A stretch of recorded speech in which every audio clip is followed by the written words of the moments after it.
The crisis of credit, visualized. What is the credit crisis? It's a worldwide financial fiasco involving terms you've probably heard like subprime mortgages, collateralized debt obligations, frozen credit markets, and credit default swaps. Who's affected? Everyone. How did it happen? Here's how. The credit crisis brings two groups of people together, homeowners and investors. Homeowners represent their mortgages, and investors represent their money. These mortgages represent houses, and this money represents large institutions like pension funds, insurance companies, sovereign funds, mutual funds, etc. These groups are brought together through the financial system, a bunch of banks and brokers commonly known as Wall Street. While it may not seem like it, these banks on Wall Street are closely connected to these houses on Main Street. To understand how, let's start at the beginning. Years ago, the investors are sitting on their pile of money, looking for a good investment to turn into more money. Traditionally, they go to the U.S. Federal Reserve, where they buy Treasury bills, believed to be the safest investment. But in the wake of the dot-com bust on September 11th, Federal Reserve Chairman Alan Greenspan lowers interest rates to only 1% to keep the economy strong. 1% is a very low return on investment, so the investors say, no thanks. On the flip side, this means banks on Wall Street can borrow from the Fed for only 1%. Add to that general surpluses from Japan, China, and the Middle East, and there's an abundance of cheap credit. This makes borrowing money easy for banks and causes them to go crazy with leverage. Leverage is borrowing money to amplify the outcome of a deal. Here's how it works. In a normal deal, someone with $10,000 buys a box for $10,000. He then sells it to someone else for $11,000. For a $1,000 profit, a good deal. But using leverage, someone with $10,000 would go borrow $990,000 more dollars, giving him $1 million in hand. Then he goes and buys 100 boxes with his $1 million and sells them to someone else for $1,100,000. Then he pays back his $990,000 plus $10,000 in interest. And after his initial $10,000, he's left with a $90,000 profit versus the other guy's $1,000. Leverage turns good deals into great deals. This is a major way banks make their money. So Wall Street takes out a ton of credit, makes great deals, and grows tremendously rich, and then pays it back. The investors see this and want a piece of the action, and this gives Wall Street an idea. They can connect the investors to the homeowners through mortgages. Here's how it works. A family wants a house, so they save for a down payment and contact a mortgage broker. The mortgage broker connects the family to a lender who gives them a mortgage.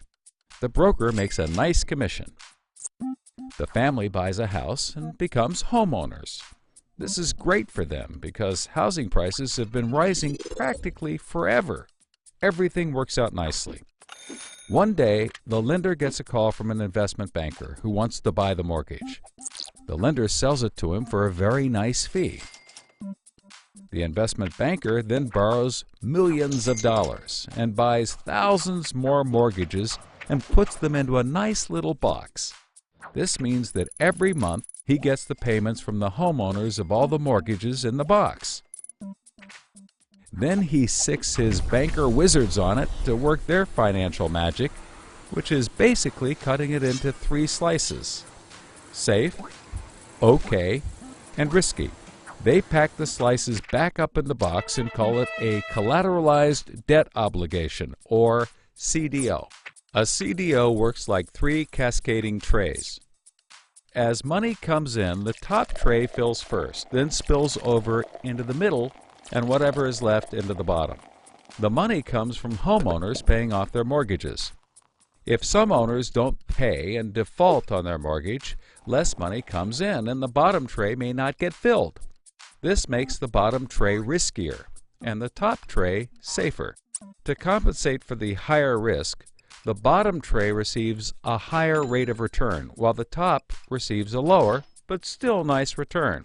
To make the top even safer, banks will insure it for a small fee called a credit default swap. The banks do all of this work so that credit rating agencies will stamp the top slice as a safe, AAA rated investment, the highest, safest rating there is. The OK slice is BBB, still pretty good, and they don't bother to rate the risky slice. Because of the AAA rating, the investment banker can sell the safe slice to the investors who only want safe investments.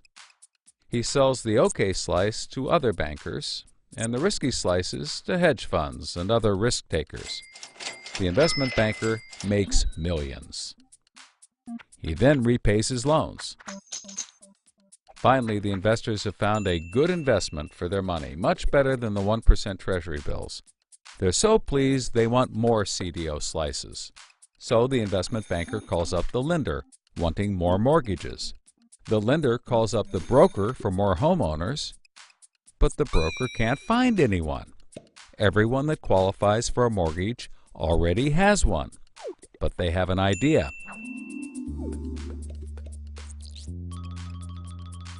When homeowners default on their mortgage, the lender gets the house, and houses are always increasing in value.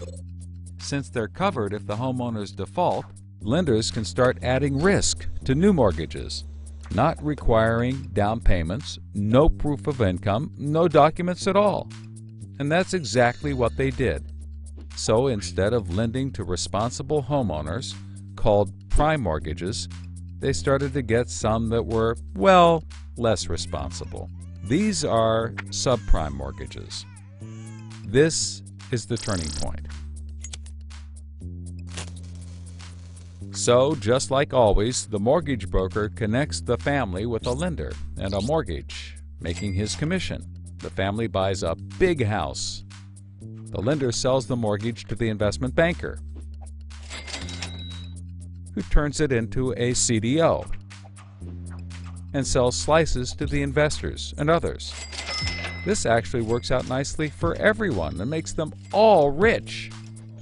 No one was worried because as soon as they sold the mortgage to the next guy, it was his problem. If the homeowners were to default, they didn't care. They were selling off their risk to the next guy and making millions, like playing hot potato with a time bomb. Not surprisingly, the homeowners default on their mortgage, which at this moment is owned by the banker.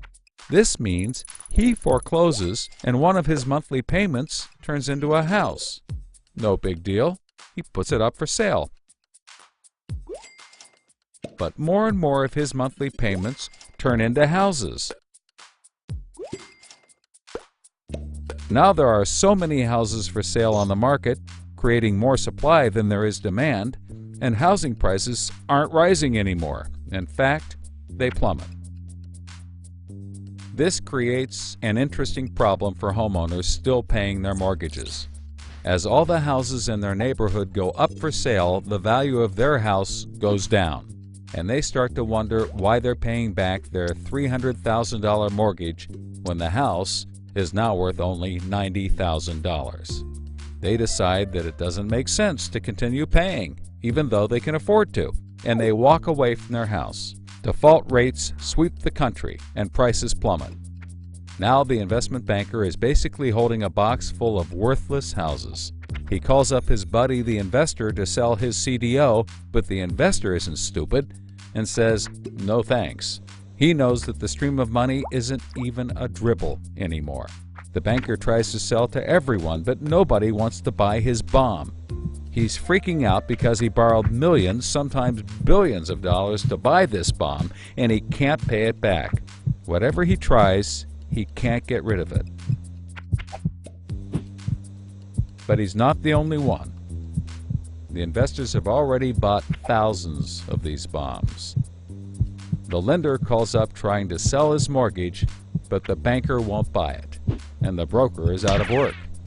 The whole financial system is frozen, and things get dark.